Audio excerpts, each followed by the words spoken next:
ఇటీవల కురిసినటువంటి భారీ వర్షాల కారణంగా ఎగువ శ్రీశైలం, నాగార్జున సాగర్ అదేవిధంగా పులిసింతల ప్రాజెక్టు గేట్లు ఎత్తివేయడంతో కృష్ణానది ప్రకాశం బ్యారేజీ వద్ద వరద నీరు పోటెత్తింది. ప్రకాశం బ్యారేజీ దగ్గర ఉన్నటువంటి మొత్తం 70 గేట్లను ఎత్తివేసి నీటిని సముద్రంలోకి వదులుతున్నటువంటి ఇరిగేషన్ అధికారులు గత 3 రోజుల నుంచి వరద ఉధృతి ఇలానే కొనసాగుతూ ఉంది. మరోవైపు చాలా కాలం తర్వాత ప్రకాశం బ్యారేజీకి పెద్ద మొత్తంలో వరద నీరు చేరుతున్న నేపథ్యంలోనే ఈ యొక్క దృశ్యాన్ని చూడటానికి పెద్ద సంఖ్యలో సందర్శకులు వస్తూ ఉన్నారు. గత 3 రోజుల నుంచి తాకిడి పెరిగినప్పటికీ ఈరోజు ఆదివారం కావడంతో కొద్దిసేపటి క్రితం వరకు రెండు వైపులు అంటే సీతానగరం అదేవిధంగా విజయవాడ వైపు కూడా ప్రకాశం బ్యారేజీకి పెద్ద మొత్తంలో సందర్శకులు చేరుతూ ఉన్నారు. ఓ సందర్భంలో ట్రాఫిక్ కూడా జామ్ అవుతూ ఉంది. చిన్నారులతో కుటుంబ సభ్యులు ఎంతో ఆనందంతో సెల్ఫీలు దిగుతూ ఉన్నారు. ఈ చాలా కాలం తర్వాత ఇలాంటి పరిస్థితి చూస్తున్నామని వారు ఆనందం వ్యక్తం చేస్తూ ఉన్నారు.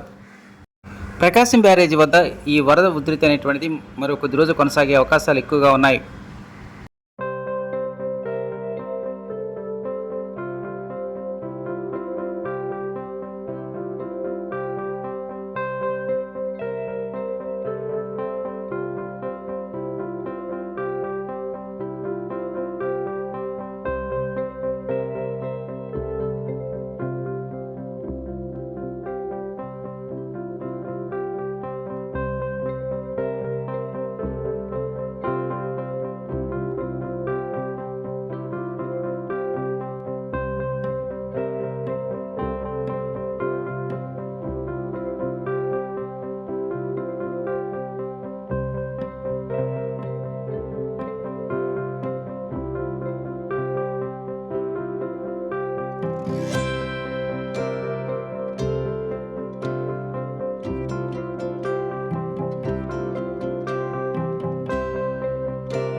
చాలా ఆహ్లాదంగా ఉందండి. మామూలుగా ఇలాంటి అట్మాస్ఫియర్ కోసం చూడాలంటే మనం ఈ హంసలు ఇవి బీచ్లకి వాటికి వెళ్తాం.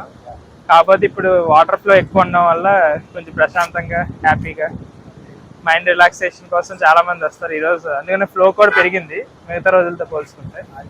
ఆదివారం ఒకటిను ఈ ఫ్లో కోసం చూడడానికి ఎక్కువ మంది వచ్చారు. జనరల్గా అంతమంది ఉండరు, అంతే బాగానే ఉంటుంది. లైటింగ్